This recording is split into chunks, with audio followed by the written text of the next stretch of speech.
വഖഫ് ഭേദഗതി നിയമവുമായി ബന്ധപ്പെട്ട് 2-3 ദിവസം മുമ്പ് ഇരു സമസ്തകളുടെയും ശക്തമായ ഒരു പ്രതിഷേധ സംഗമം, ആ ഒരു വേദിയും അതേപോലെ തന്നെ ഗംഭീരമായ പണ്ഡിത നേതൃത്വങ്ങളും കൃത്യമായ നിലപാടുകളും പറയുന്നത് അതായത് 2 ദിവസവും വിവിധ പണ്ഡിതന്മാരുടെ അഭിപ്രായങ്ങളെ കേട്ടു, അതിനെ സൂക്ഷ്മമായി കേട്ട് വളരെയധികം സന്തോഷം തോന്നിയ ഒരു നിമിഷത്തിലാണ് ഞാൻ ഈ വീഡിയോ ചെയ്യുന്നത്. അതിൽ ഏറ്റവും എനിക്കിഷ്ടപ്പെട്ടത് ബഹുമാനപ്പെട്ട ഹൈത്തമിയുടെ പ്രഭാഷണം.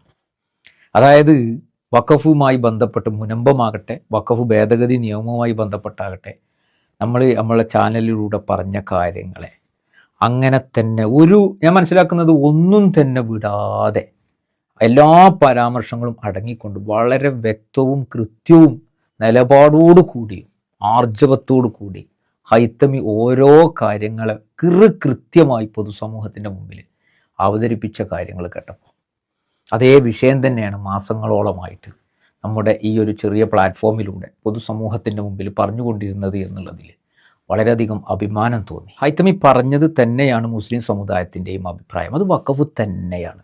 മാത്രമല്ല, അമെൻമെൻറ്റ് കൊണ്ടുവന്നതിൽ ഒരുപാട് പ്രശ്നങ്ങളുണ്ട്.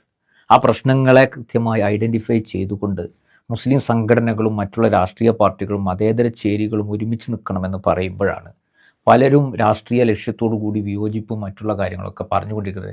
എന്തിനേറെ പറയുന്നു, BD സതീശൻ്റെ പരാമർശം ശരിയല്ല എന്ന് തന്നെ ആർജവത്തോടു കൂടി ഹൈത്തമി പറഞ്ഞു വെക്കുമ്പോൾ ആലോചിച്ച് നോക്കും, മാസങ്ങളായിട്ട് ഈ ചാനലിലൂടെ പറഞ്ഞുകൊണ്ടിരിക്കുന്ന ഒരു കാര്യവും വള്ളിപ്പുള്ളി വിടാതെ ഹൈത്തമി വളരെ കൃത്യമായി അതിനെ പറയുകയാണ്. മാത്രമല്ല, ബഹുമാനപ്പെട്ട മുക്ക ഉമർ ഫൈസിയുടെ വരവ്, അതായത് ആർജവത്തോടു കൂടി ആ പണ്ഡിതൻ പറയുകയാണ് മുൻപും വഖഫ് വിഷയം തന്നെയാണെന്ന് പറഞ്ഞ ആ പണ്ഡിതൻ്റെ ആ ഒരു സ്റ്റേജിലേക്കുള്ള വരവും, ബഹുമാനപ്പെട്ട ഖലീൽ ബുഖാരി തങ്ങൾ അദ്ദേഹത്തിൻ്റെ പ്രഭാഷണങ്ങളും മറ്റുമൊക്കെ കേട്ടു.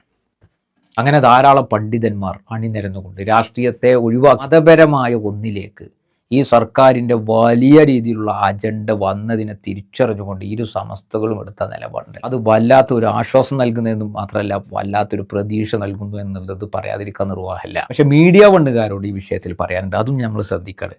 മീഡിയ വണ്ണുകാരോട് പറയാനുള്ളത്, നിങ്ങൾ പല വിഷയങ്ങളും ഒക്കെ നല്ല വ്യക്തവും കൃത്യമായി ഒക്കെ അവതരിപ്പിക്കുന്നുണ്ട്, അതൊക്കെ നമ്മൾ കാണുന്നുണ്ട്. നേരെ മറിച്ച് ഈ ഒരു വഖഫുമായി ബന്ധപ്പെട്ട ഈ ഇരു സമസ്തകളുടെയും നേതൃത്വങ്ങളുടെ സമ്മേളനത്തെ നിങ്ങൾ പരമാവധി കുളമാക്കി ചളമാക്കാൻ നോക്കിയിട്ടുണ്ട്. അത് നിങ്ങളുടെ ജമാഅത്തെ ഇസ്ലാമി എന്ന് പറയുന്ന സംഘടനാ സങ്കുചിതത്വം കൊണ്ടാണെന്ന് നമ്മൾ മനസ്സിലാക്കുന്നത്. അതിൽ ജിഫ്രി തങ്ങൾ വന്നിട്ടില്ല, വിട്ടുനിന്നു. അദ്ദേഹത്തിന് ശാരീരികപരമായൊരു ബുദ്ധിമുട്ട് കൊണ്ട് മാത്രമാണ് അദ്ദേഹം വീഡിയോ കോൺഫറൻസിലൂടെ അതിൽ പങ്കെടുത്തു എന്നുള്ളത് അതിനെ പോസിറ്റീവായി കാണാതെ അവിടെയൊക്കെ വിഭാഗീയതയുടെ സ്വരം കൊടുക്കാനാണ് മീഡിയ വൺ ശ്രമിച്ചത് എന്ന് വളരെ പച്ചയായ. അപ്പം ഞാൻ ഈ ജമാഅത്തെ ഇസ്ലാമിയുടെ പരിപാടികളിലും അവരുമായിട്ടൊക്കെ വ്യക്തിബന്ധം പുലർത്തുന്ന ആളാണ്.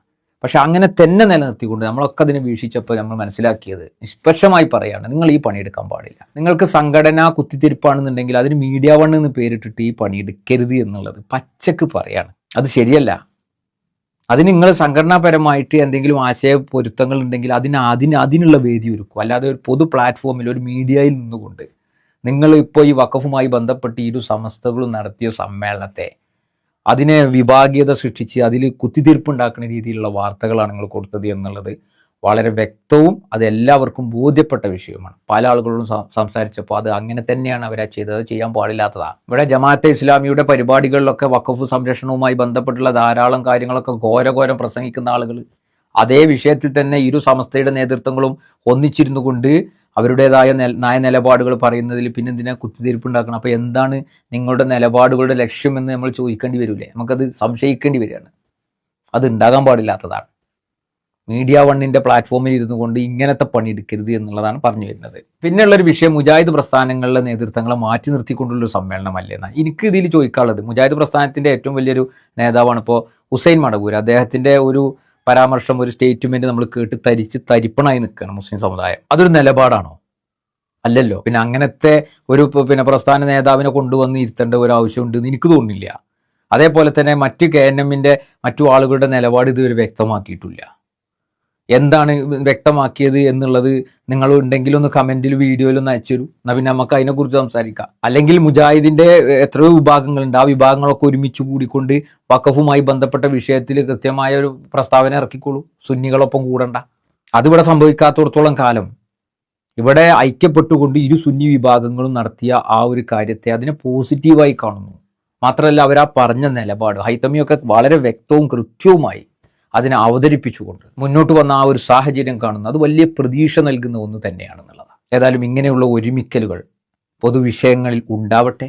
എല്ലാവരും ഒരുമിച്ച് നിൽക്കുന്ന പൊതുവിഷയങ്ങളിൽ എല്ലാവരും ഒരുമിച്ച് നിൽക്കുന്ന രീതിയിൽ ആയി മാറട്ടെ എന്നുള്ളതാണ് നമ്മൾ ആഗ്രഹിക്കുന്നത്. മാത്രമല്ല അതിൻ്റെ ഏറ്റവും വലിയൊരു പോസിറ്റീവ് എന്ന് പറഞ്ഞാൽ രാഷ്ട്രീയത്തെ, അതായത് കപട രാഷ്ട്രീയത്തെ മാറ്റി നിർത്തിക്കൊണ്ടുള്ള ആ ഒരു നിലപാട് എന്നൊക്കെ പറഞ്ഞു കഴിഞ്ഞാൽ അതൊക്കെ വല്ലാത്ത ഒരു ആർജവമുള്ള നിലപാടുകളിലേക്കാണ് അത് വിരൽ ചൂണ്ടുന്നത് എന്ന് ഇപ്പം തന്നെയല്ലേ അതൊക്കെ പറയേണ്ടത്. പിന്നെ എപ്പോഴാണ് ഇതൊക്കെ പറയാൻ നേരം കിട്ടുക? പൊതുവിഷയങ്ങളിൽ ഒരുമിച്ച് നിൽക്കാനും സംഘപരിവാര ഫാസിസ്റ്റ് ഭരണകൂടത്തിൻ്റെ അജണ്ടകളെ തിരിച്ചറിഞ്ഞുകൊണ്ട് ശക്തമായ രീതിയിൽ തന്നെ അതിനെ എതിർക്കാനും മതേതര ചേരികളോടൊപ്പം ഒരുമിച്ച് നിന്നുകൊണ്ട് മുന്നോട്ട് പോകാനും എല്ലാവർക്കും കഴിയട്ടെ എന്ന് ആത്മാർത്ഥമായി ആഗ്രഹിച്ചുകൊണ്ട് മീഡിയ വണ്ണുകാരനോട് പറയാനുള്ളത് ഈ പണിയല്ല മീഡിയ വണ്ണുകാരൻ എടുക്കേണ്ടത് എന്ന് ഒരിക്കൽ കൂടി സൂചിപ്പിച്ചുകൊണ്ട് നിർത്തുന്നു. നന്ദി.